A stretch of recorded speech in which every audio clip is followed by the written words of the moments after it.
How are you trying to move residents to understand that in order to rebuild this city brick by brick, house by house, street by street, they can't just look to City Hall?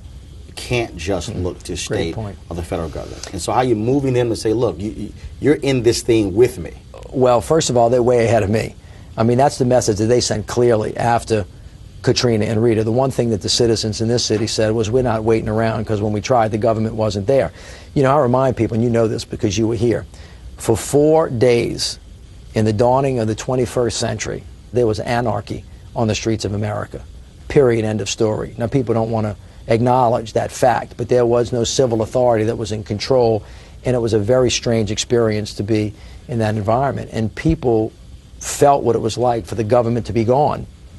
And here people, you know, took the future into their own hands. And so one of the things that has risen out of the catastrophe of Katrina was neighborhood organizations beginning to rebuild themselves. So they're not only, I don't have to tell them, they're demanding it of me, you know, to give me a place at the table, give me a seat at the table. I have already, in these first 100 days, been to every council district. We've had 5 community meetings with over 1,000 people at most of these meetings, asking the public, what do you want us to do, because we're putting your budget together for next year, what do you want to focus on? And we're developing our priorities based on a ground-up approach.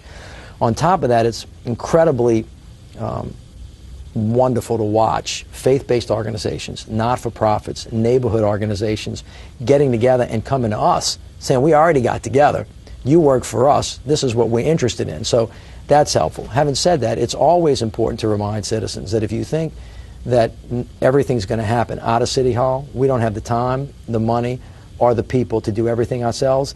Everybody has to take responsibility for most of what's going to happen in this city. And if we create that kind of partnership, we can get a lot of stuff done. And that dialogue is going very well.